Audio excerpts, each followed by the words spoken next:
Hi, everyone. So it's time for another AI talk. I know I do this all the time. It's been a little while since I did the last one. Sorry if that was loud. During that while, during my absence of AI discussions, I have just grown increasingly frustrated by its invasion into our private lives.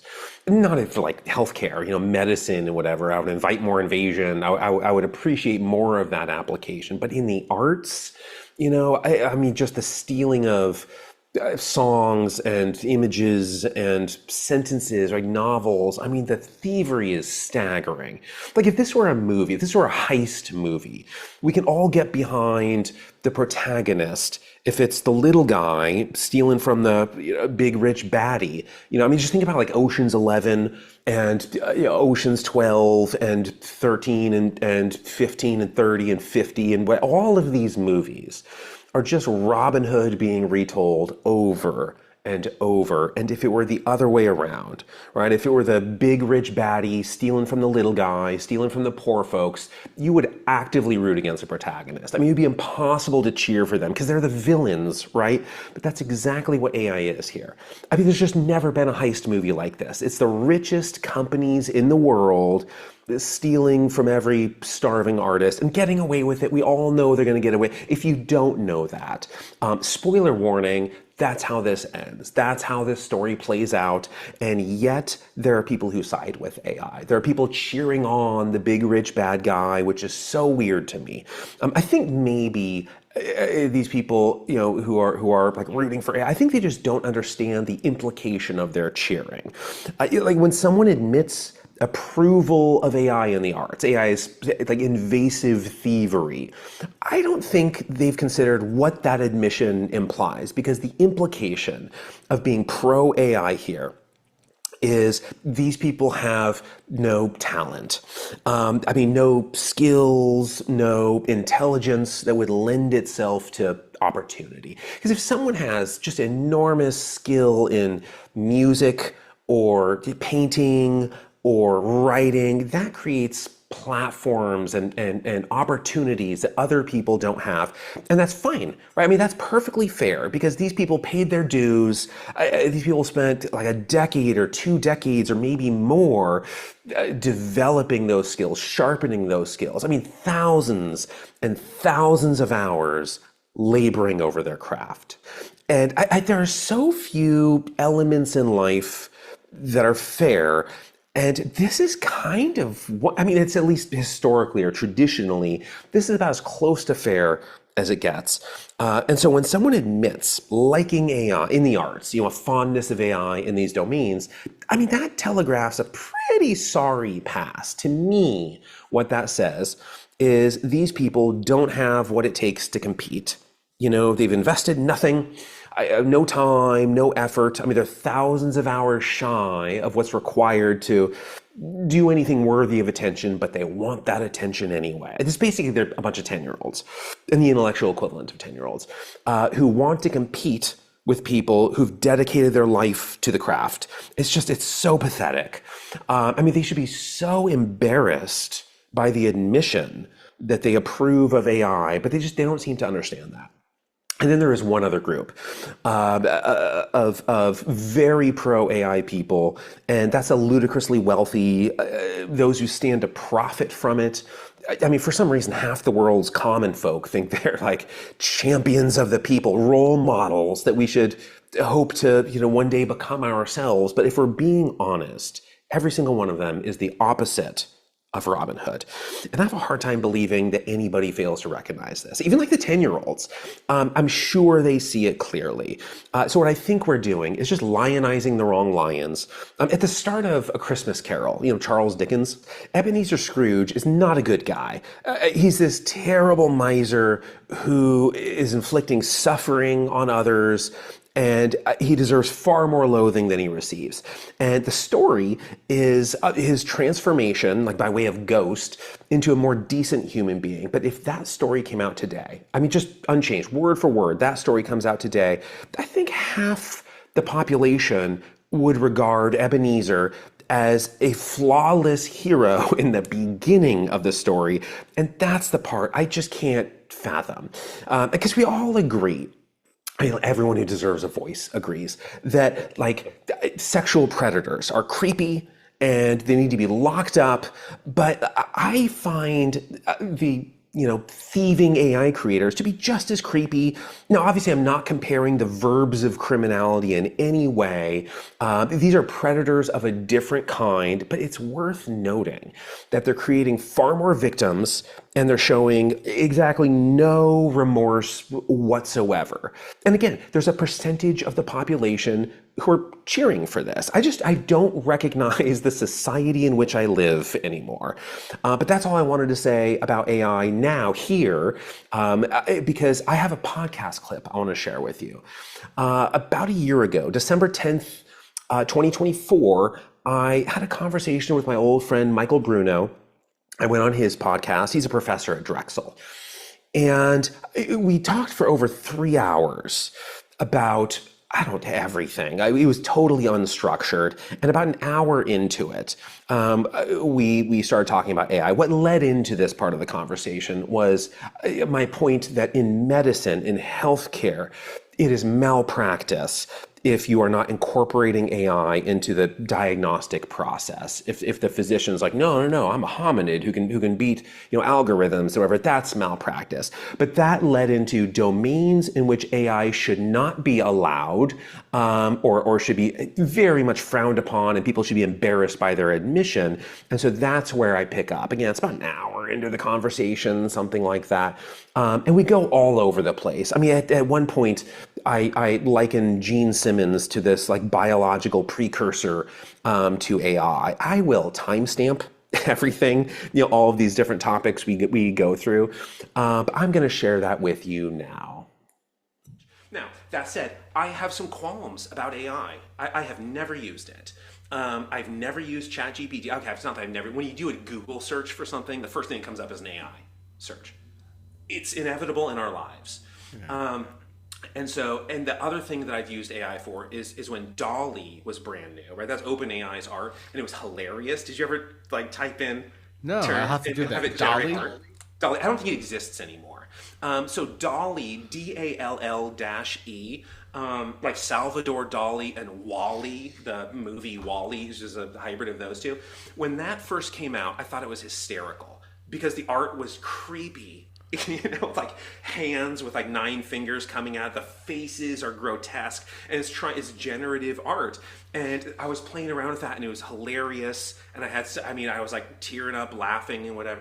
And then once it started getting good, and it threatened creative enterprise. It begins to threaten whether it's graphic art, design. It is artists for novels, cover artists for novels. Once it got to a point where it's threatening all that, I never touched it again because now it's encroaching into creative space, and I don't like. There was a movie, it's on like the Disney Plus channel right now, like An Almost Christmas Story or something like that, and they're pretending to be claymation. And so I don't know if you know like Wallace and Gromit, the old Nick Park claymation, where there's like Wallace, this like British guy who loves cheese and whatever, and his dog that doesn't talk but is sort of the star and a smart one, and true claymation. And they're beautiful, and there's human effort and art. There's so much heart in Wallace and Gromit. But then when I saw, as soon as this started, I put it on as background while I was working. I'm like, okay, I got to start grading all these papers and stuff. And so I'm going to just have something playing in the background. I put on this like An Almost Christmas Story. I was like John C. Reilly, they're doing the voice, and Jim Gaffigan or whatever in the voice. And so I'm like, okay, this is a thing. But it was fake claymation. It was CGI pretending to be claymation. Like, nope, I can't watch this. There's no heart. It's inhumane to me. What there needs to be in the arts, whether it's music, whether it's writing, whether it's visual art, poetry, whatever it is, there needs to be humanity. It needs to have heart, otherwise it's creepy and terrible to me. And so when DALL-E was brand new, I'm like, oh, this is funny, because it was terrible and creepy and hilarious. And then once it got to a point where it was like passable as art, where you could type in something and you start seeing art that's destroying people's careers and their livelihood, and then now they're going to wind up in tents, and they're so talented, and they spent the last 15 years honing this craft that is beautiful, and they can no longer use it in the world. That, I think, is a wrong application for AI, and I've never used a single I've never even loaded ChatGPT or Gemini, any of these things on my computer, because I think as soon as you have a machine doing your thinking for you, we forget all the phone numbers because you don't have to memorize them anymore because your phone just stores it. When you were growing up, you had all your phone numbers memorized. I still have all my childhood phone numbers memorized, but I don't even know Marie's phone number because it's just there all the time. I should memorize it because what happens if I'm like lost or something? I don't have my phone battery's dead and I need to call her. I need to be able to dial it on someone else's phone. But once we no longer need something, once there's no longer a requirement to store something, we purge that, right? The hippocampus can only hold so much. Yours can hold a lot more than mine, as evidenced by this conversation. So I refuse to let a machine do my thinking for me. I will continue to do all of my thinking. I've never used ChatGPT for anything. I've never even loaded the site because I am, at the level of my soul, opposed to its invasion into my life. Now, I am so 100% in favor of ChatGPT diagnosing patients, diagnosing me, advancing technology and safety, advancing everything sort of out of the arts, where we can use this for human well-being. That's what I'm in favor of. However, what is it going to be used for? Probably mostly like, let's make movies and video games and let's try to just put everyone out of business to make a bunch of money. Well, are the physicians still like steering? Are they still like just steering patients into the into the cliff off the yep, because that's where money is. And so I think money is still going to determine our applications in probably the opposite way of if I were a dictator, what I would say second is get me out of this position. I'm going to hate it.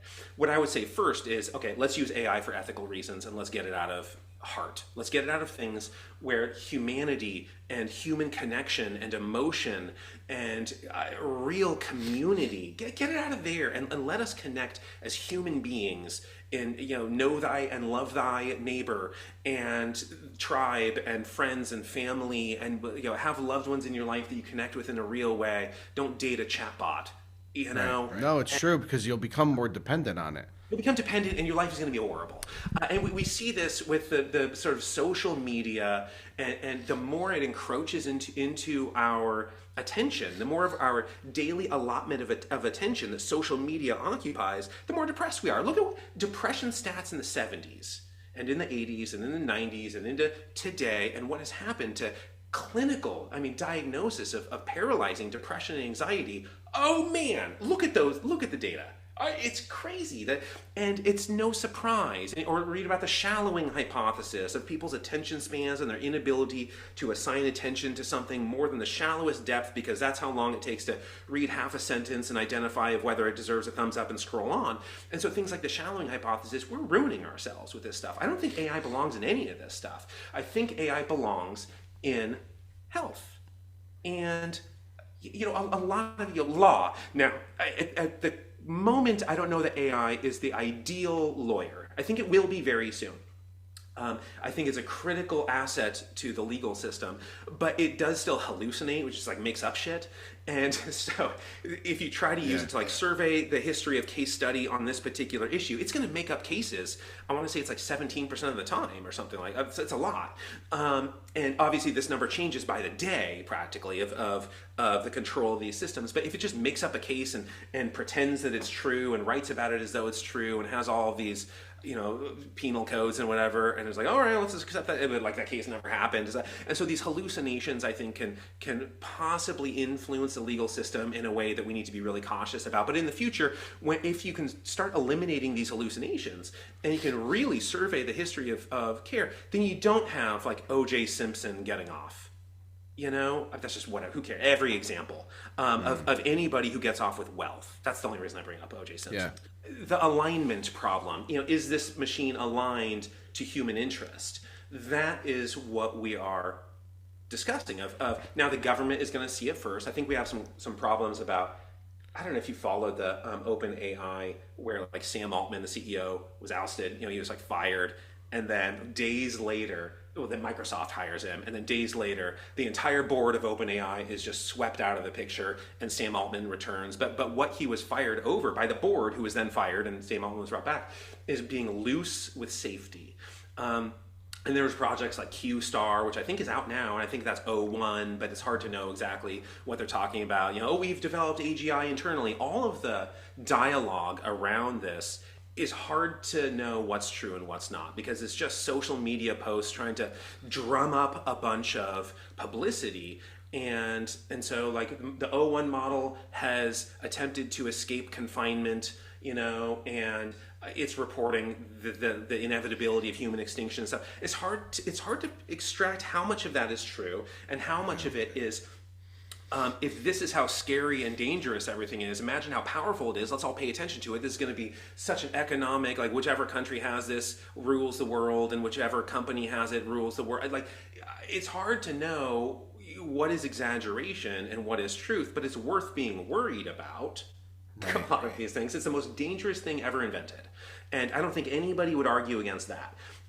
Do nuclear weapons compare with AI in terms of the ability to wipe out all biology? Nope, not even close. They can just like manufacture, like aerosol. You know, we thought COVID-19 was bad, right? Okay, well, that's nothing compared to what's going to be aerosol. That, you know, and so all of this stuff can easily be done by the technology that exists now. It's the alignment problem. Where are these systems aligned with human interests in such a way that we're going to go forward and not really know that the AI system is there, going about its business with regulation, with surveying, with scientific calculations, you know, oh, that's just some little thing in the, I don't know what the hell, it looks like a leaf on a tree and whatever, and is doing all this work. You know, are we going to be able to live side by side with this system? And is it conscious? It's actually a reasonable question that would take 20 dissertations to even crack at. Is this thing, because what is consciousness? I don't know what the hell consciousness is. Is consciousness just the smoke that comes off the fire? You know, whenever there's a fire, there's smoke. And so if you have all of this complicated processing, that's what consciousness doesn't seem to be a decider. Consciousness just seems to be a byproduct of, and so we don't know any of this stuff, and we have no idea how these things are working. And so when you start to see that, like OpenAI, things that is, like ChatGPT has never been programmed to do, and it's totally capable of doing it. You know, now it's just suddenly started speaking all these early days. It suddenly started like speaking all these other languages, and it was never programmed to know them. And so it just takes these directions, and nobody understands what's happening. We don't know that how it's coded.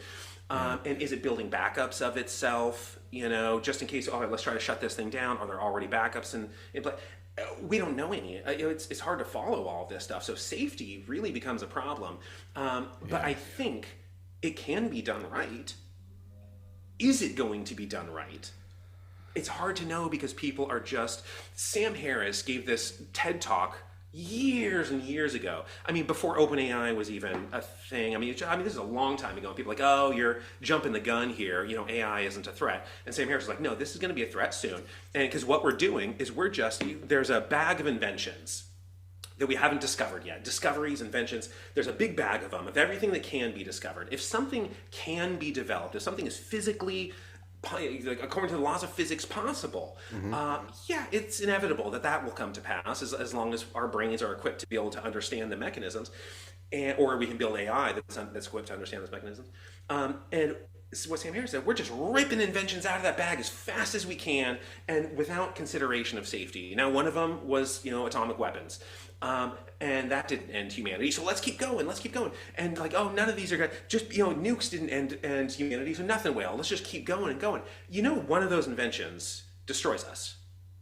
Inevitably. One of them is going to destroy us.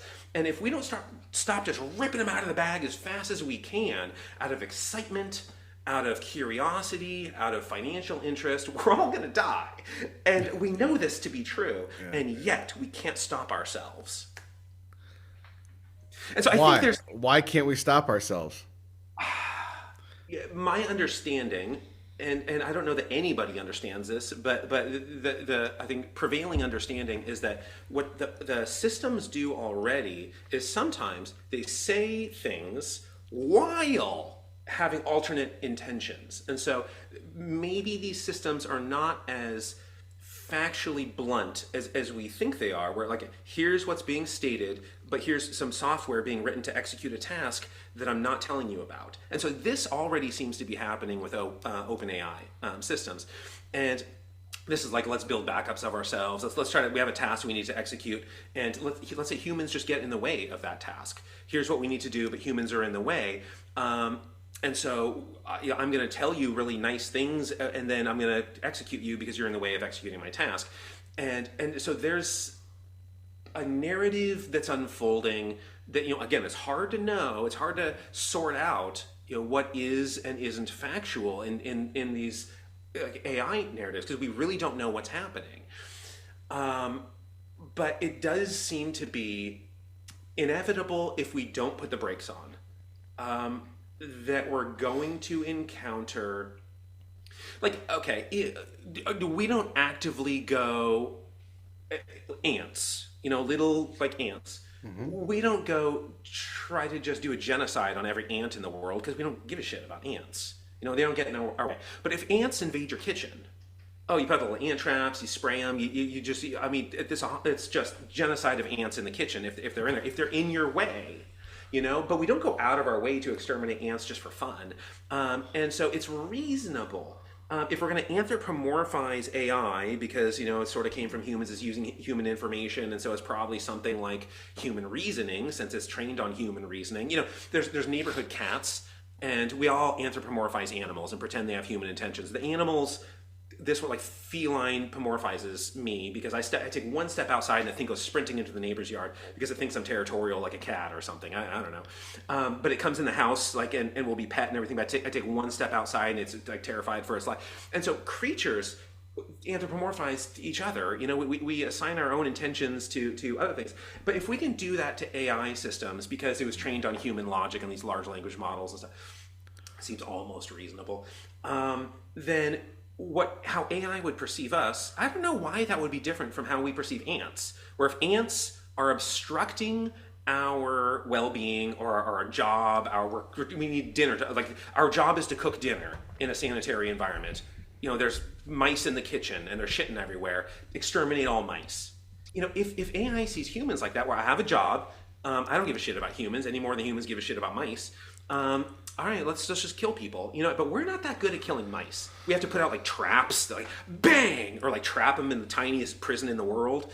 And it's just it's inhumane ways of doing it. AI could just exterminate everyone pretty easily. And so they would all right, humans are in the way. So all of that is entirely possible. Now, is that inevitable?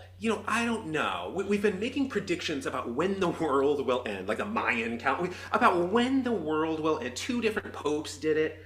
A lot of this is religious. The Millerites did it. Martin Luther did it. Even Columbus had these dates of here's Christopher Columbus. Here's when the world's going to end. My prophecy about the ending of the world. Obviously, Nostradamus did it. We've all been doing this. But in the 1800s, was it Thomas Babson Macaulay or something like this? People can look up this exact quotation because I'm not going to get it perfect, but he said something like, we're talking 1820s or 1830s or something like that. He said, published, that we look behind and we see progress and progress and progress from the advent of civilization up until now. We just see advancement and progress. We look ahead and we see deterioration and doom, and that was in the 1820s or somewhere around there.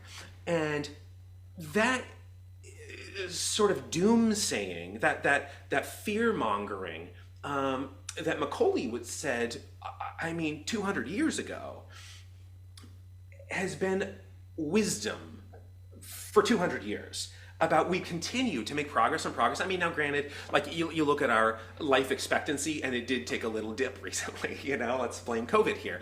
But your life expectancy is going up, for the most part we see crime kind of going down and safety improve. We see improvements to, do I hear? An airplane? That's low flying plane there. I was like, is that leaf blowers? What is it? So we have, a couple hundred years after him of where what he said continues to be wise counsel about let's stop. It's just assuming that there's nothing but deterioration ahead and progress behind. Progress exists in the future too. But we have to accept that at some point we do all die. The scientific, no scientist would I know like astrophysicists would argue that our sun's going to become a red giant at some point and engulf us. Maybe we've moved on somewhere else. There could be some supernova, some star explodes that exterminates us. An asteroid could wipe us out. Ultimately, the heat death of the universe, that's going to kill. We're all going to die. Everything we ever did and thought and created and hoped and every great love story and everything ever is going to be just executed without any remembrance of what that in terms of like the astrophysics of all this. Yeah, that day's going to come. So we can't pretend like just because the Spanish flu didn't wipe us out that we're safe forever. COVID didn't wipe us out that we're safe forever. Yeah, you look at our proximity and we see the Reaper and his scythe, and he's just like he's swung it around a few times and he missed us and like, oh, I had a cancer scare, or oh, I was in a car wreck but I came through, whatever, so I'm invincible. Nope, we do die. At some point, humans die. At some point, humanity dies. And to pretend that the doomsaying has no weight, to say like, nah, everything's fine. The nukes didn't kill us. The Spanish flu didn't kill us. We're going to pull through. Everything's going to be fine. That is not a scientifically valid case. What we have to do is treat every new development as a potential threat. And because you can't run the experiment on a different planet. You can't say, all right, let's develop AI on Neptune. And let's, we have a safe distance, and let's just observe it from Hubble or whatever, and let's see what's happening. You run the experiment one time. If the experiment ends badly, that's it. And if we're just ripping shit out of the bag as fast as we can because we're excited that like, oh, let's see if this is like Matrix, or if it's like Terminator, or if it's like that Steven Spielberg AI movie, or if it's like whatever, let's just, this is going to be cool. And what, like now we have it, like now you can like, let's feed it a picture and it creates a world that you can interact with and whatever. Okay, these are interesting. Nobody's being cured. This isn't medicine. This isn't law. This isn't an advancement of human health and well-being. This is just cool distractions of what matters in life. And one of these distractions is eventually going to kill everyone. If we can trust that there is, the only two assumptions one needs to make is that there is such an invention capable of killing everybody. There is one that could possibly exist. And progress continues to be made in technology. If you can accept those two things, we all die.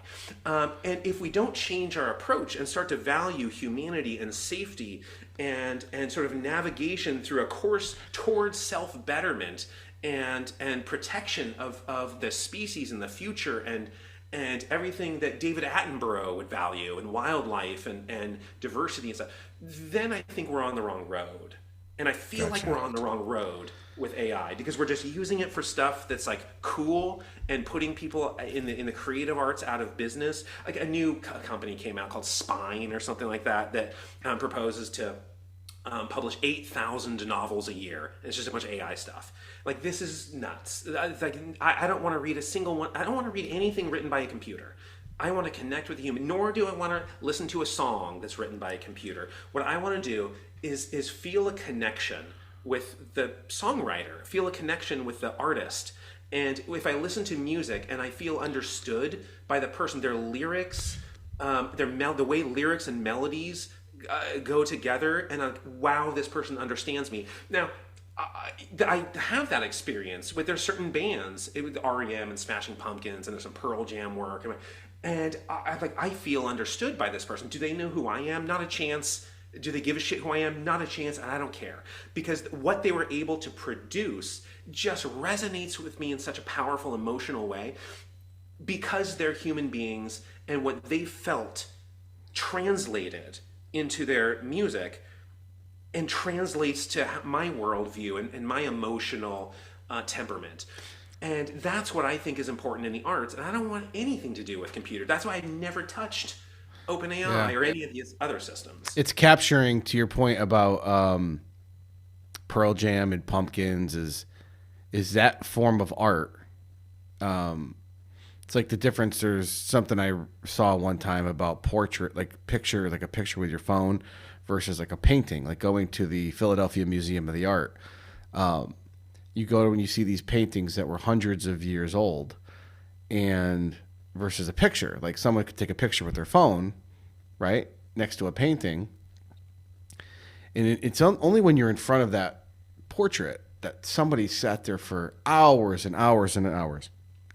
Thousands of hours in training, and then maybe dozens or hundreds of hours in that particular. Yeah. They were able to suck that emotion that you have in your being with that piece. It's like lightning in a. It's not lightning in a bottle, because sometimes people think that's chance, but they've been able to capture that emotion that anyone who feels similar to the way that you felt when you experienced that music has now been recorded or documented in writing or videographed in a way where it can now be reproducible to others, and it's shareable in that way. So I'm with you with regards to the arts, writing. Great actors can do it this way. Good writing, portraits, people that know how to shoot a film in terms of like really good movies.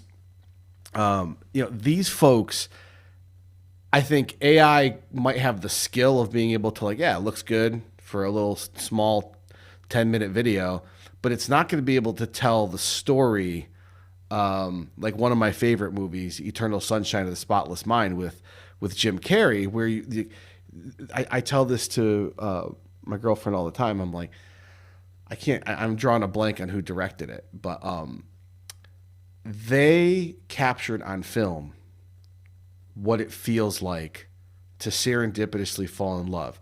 You go on the train, you meet this girl, they form this sort of weird connection, the personalities kind of click, and then they form this. Like, they were able to capture that on film. I don't think AI is going to be able to do that. I hope not. I think it'll be a very convincing plagiarism. I think at the moment AI is really just a plagiarist. It's like generative AI, yeah, but it's using sources to basically plagiarize. I see. And so when students send me an email and I can tell it's AI written, I tell Marie, because I won't touch any of these systems. I just don't want my fingerprints on any of them, because they just conflict with my soul on such a deep level. But I tell Marie, I'm like, hey Marie, will you write an email to a professor that's tries to ask this question? And she does, and it's almost word for word what I get from the students. And so these things are just plagiarisms of plagiarisms, and so counterfeits to me are not. I mean, look at a painting that's a counterfeit. Go look at a Manet or a Monet or whatever, and then look at a counterfeit, and it can be hard to tell the counterfeit. But I don't want to be duped. That's the thing. I will feel a visceral. I will be upset in my soul or whatever, if I start looking at this painting and I find myself the equivalent of falling in love, falling in emotion with a work of art, of whatever that emotion is. It could be sadness, it could be some elation, it could be a longing, it could be nostalgia, kind of tumbling into some emotion, and then realizing, oh shit, this is a plagiarism. This is like some sort of counterfeit and whatever, and I'm gonna feel violated.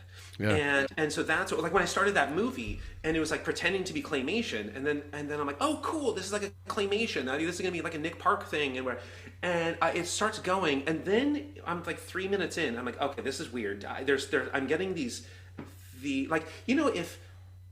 like a bank teller, if they're just handling money and they hold the money, they've gone through enough bills, and like, this bill is counterfeit. I can't tell you exactly why.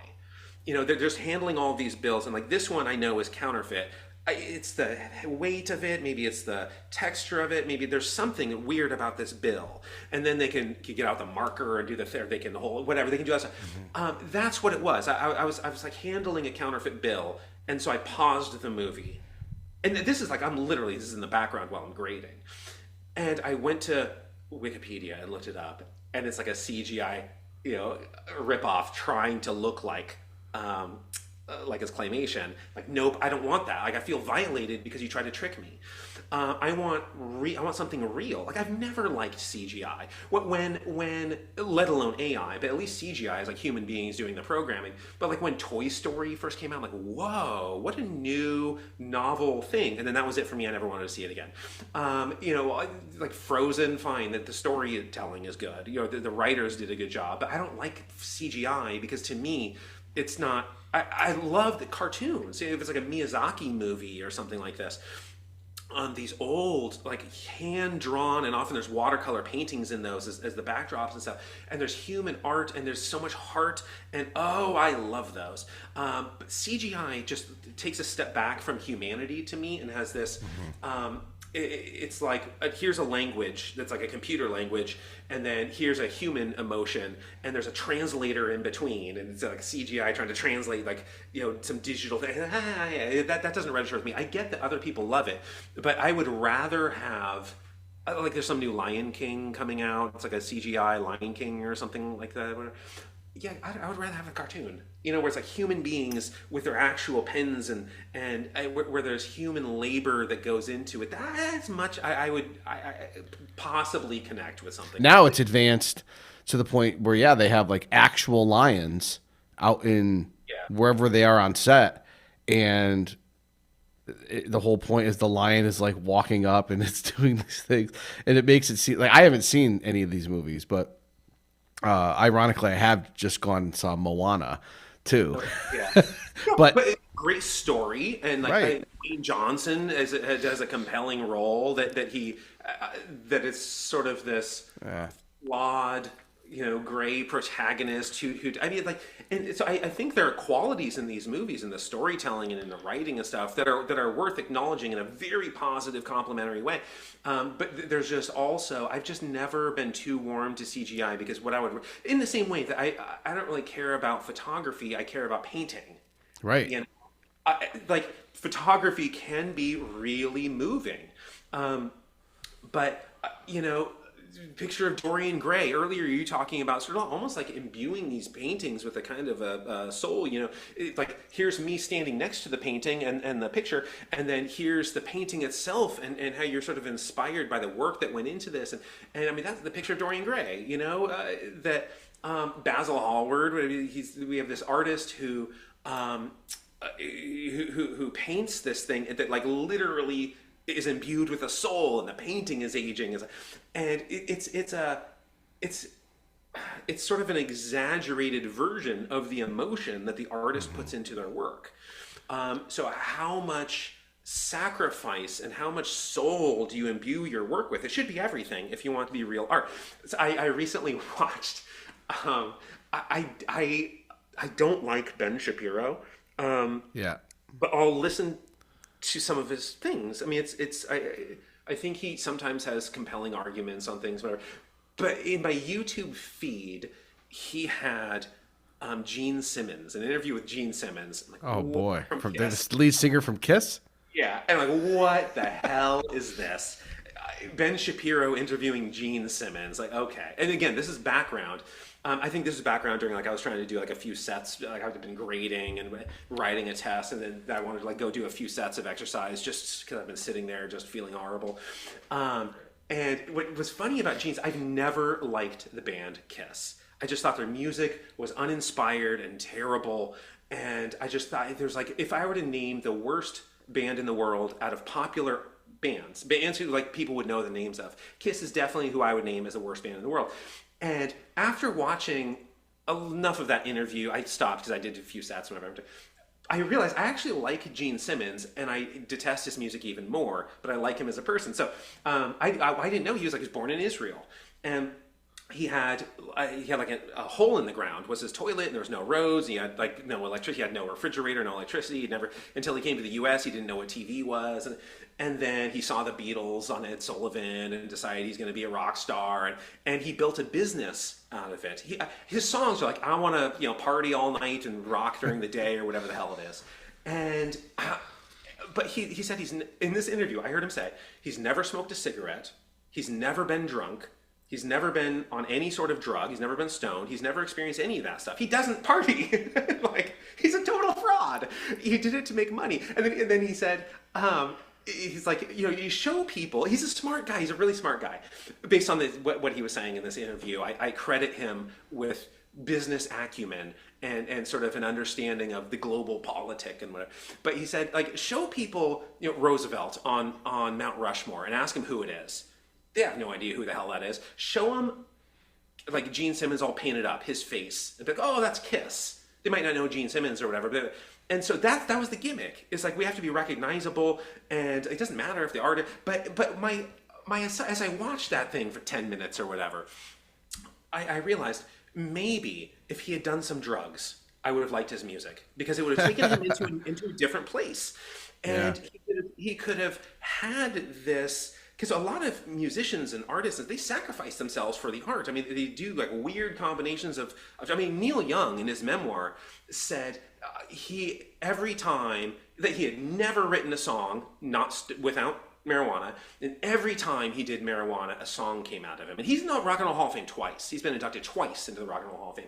And in his memoir, he said he gave up marijuana, a decade ago, whatever, and he hasn't written a song since. Drugs aid in human expression in the arts and stuff like that. And so I was thinking, like, maybe if Gene Simmons had experimented with a bunch of acid or something like that, he would have written a good song. But as it was, he's a businessman, and I admire his tenacity. I admire his commitment to really the business side of things. Do I think he's an artist? Not at all. But I do think. But it doesn't matter what I think. Other people can love that music and can define their identity, and it can connect with them and whatever. To me, it just lacked any sort of authenticity. I mean, it just felt like a plagiarism the whole time, and no wonder it was all fake. But it makes me like him as a person, because he figured out, here's what I want in life in terms of admiration, sort of adulation of the crowd, and what I want for an income, and what I want for all these things, and how do I get it? And he just figured out, charted his course, and went about it in a sober and calculated way. Good for him. I'm not a fan, but good for him.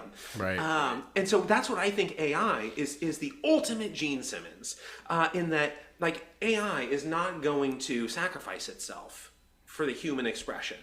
It's just going to have calculations. It's going to chart a course where it thinks, here's where I'm going to get the maximum effect, here's where I'm going to make the most money, here's where I'm going to do it. And so I do these things by way of algorithm, not let me be moved by the spirit, let me channel my experiences in this really meaningful way and sort of touch other people's lives.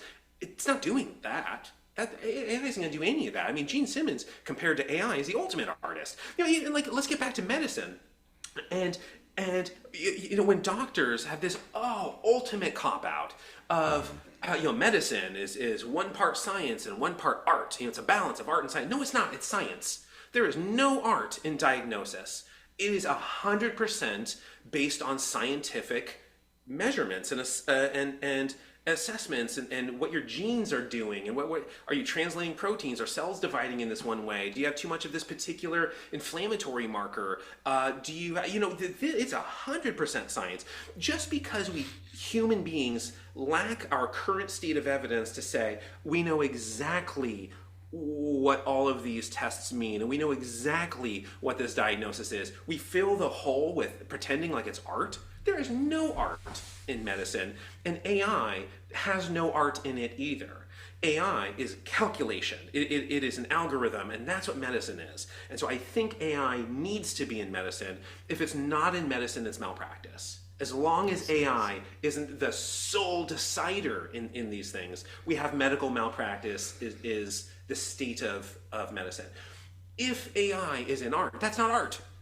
We have two totally different things. Science and art aren't the same thing. Now, you can incorporate science into art, right? You can incorporate, art into the sciences, maybe. I don't know. I'm just coming up with this right now. But this idea that diagnosis is half science and half art, I think that's a bullshit excuse for ignoramuses who don't know what diagnosis is, to pretend their shortcomings are magical. Right. And so that stuff irritates me. I think medicine needs to just take the Gene Simmons model to the extreme and say, like, look, there's no art here. This is a calculated, plotting of an outcome. I want to ask you something though, quickly, just about all this. So you've talked a lot about the threat that it can pose, could eliminate us, right? It should take the Gene Simmons approach, right? Which I think is really funny, but I agree with. So how much of this is driven, do you think, is the risk is from some of the more recent advancements in like cloud computing. So the thinking would be that if the AI is coded and the algorithm exists on a computer, you just take a hammer to the computer and it's dead. But if it's making itself a backup in the cloud, theoretically, you could just pull that code back down into a new machine, right? And so it's not as simple as, it's not as simple as when you have your old computer before we had cloud computing like Dropbox back in the day. I remember we used to share some on Dropbox. Like, it's not as simple as that. Before those days, you would just take your old computer, you take all your files on a flash drive, upload them into the new unit, you take the computer, and now you could responsibly recycle them, but you would have a fire in your backyard and burn the thing up, right? Like now with cloud computing, I think the real existential risk is, while cloud computing allows us to do this might not be possible, having a podcast where you're 3,000 miles away from Philadelphia, pretty much the same latitude, I would say. But the fact that cloud computing allows these infrastructures and codes to live, that it's not like just taking the hammer to the machine and ruining it to end it, to get it back under control. It's that it has the coding capabilities, like you said. I didn't think about maybe could it be making a backup, but to these servers that exist in the cloud, physically they exist somewhere, but the data ubiquity, the always networked connectivity to things, that the real risk is that even if you try to eliminate it, it's just going to spawn into a new computer somewhere else, and it's going to be hard to eliminate once it's living and you can't see it, right? Like you brought up mice. Like, okay, you set up a couple traps, kills the mouse, right? Mouse is gone. Set up another one. Maybe you catch another one or two. I recently caught 2 mice here in Philadelphia, but you eventually the mouse problem is gone for a while, right? Right. But it always comes back, right? They always somehow find their way back. So with AI, and if it's not controlled, if we don't have alignment to make sure that it is aligned with ensuring that we are doing the most possible good while taking the possible risk and negative very seriously, and not just, to your point, invention out of the Santa Claus bag, right? That this could really become a problem, because eventually it has the premise to just spawn itself and to make a copy of itself, and it's very hard to get rid of. Very much like cancer, right? Because once cancer is gone, unless you get it early and you clean it, you get it out, you go to treatment for it, follow up monitoring. Extermination. Yeah, it's concerning. It is concerning in that. What do you think about that? There isn't an off switch for AI already. I mean, it's funny if you listen to these old talks about it.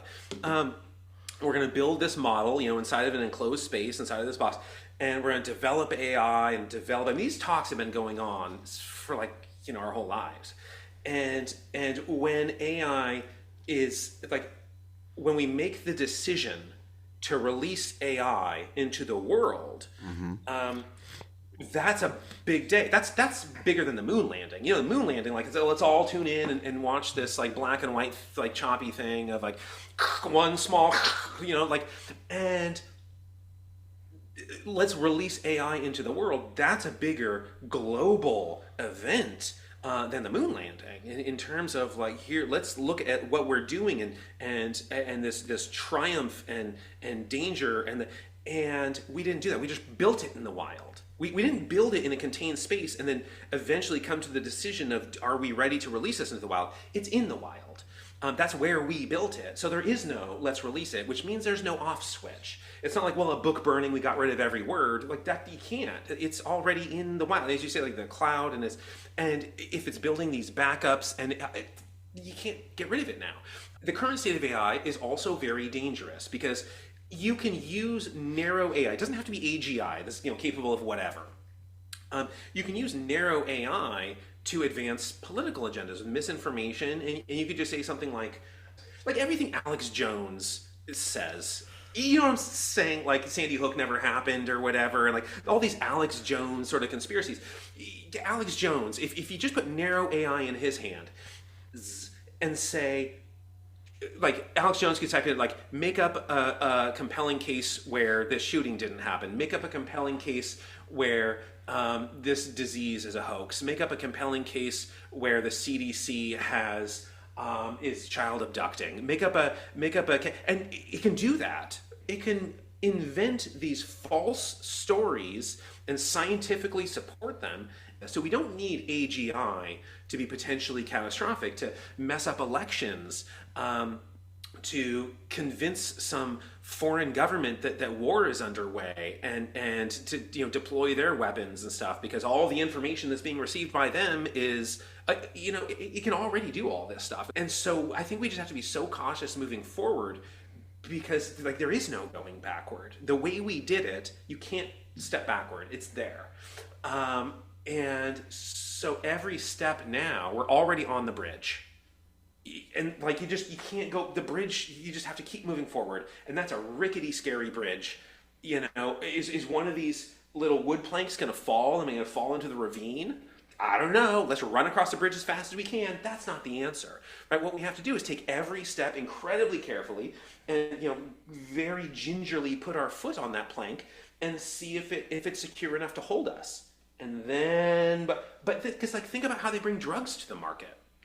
Yeah, it's 5 years at least for most drugs. The course of research, they develop a drug and all the research and stuff. You get at least 5 years. I mean, some of these drugs take 10 years. I mean, it varies, depends on how big the company is. It depends on the budgets here. It depends on what the drug is. But let's say it's 5 years to bring a drug to the market. This is a bunch of testing to make sure that drug is going to be safe. What do they do with AI systems? They just rush into the market as quickly as possible. And these are way more dangerous than drugs. Like a blood pressure drug isn't going to end civilization. And we're going to wait 5 years to bring that to the market in safety testing. With a AI system, we don't really regulate it at all. Yeah, there's a little bit of oversight, but Sam Altman, the CEO of OpenAI, is also in charge of the Safety Commission. Okay, how big of a conflict of interest is that? And so we're just rushing this stuff. We're sprinting across a potentially lethal bridge, and one plank falls, one weak plank, and all people are dead. And why are we running? Each one of these models should at least be a few years before we. If a headache medication is 5 or 6 years. No, I mean, because you might have 100 people die from it if you rush it to the market, whatever. There may be adverse effects. Maybe it's not death, but maybe it's some sort of there's strokes or something like that. And so we're going to wait 5 or 6 years of testing and safety and all these animal models first and whatever. The risk of AI is that all people are exterminated, and I mean that's the biggest risk. Obviously, there's sub risks beneath that are way more scary than 100 people have a stroke. And yet, we're not spending 5 or 6 years with each model to make sure that doesn't happen. It's so reckless, and we've accepted recklessness as our MO. As we kind of move forward, whether it's through TikTok and Instagram and X or whatever, whether it's those things to blame, I don't know. But recklessness gets clicks. Recklessness is a news story. Recklessness makes money. I mean, everything is just nuts. Yeah. We're all just the clickbait is the language of the 2020s.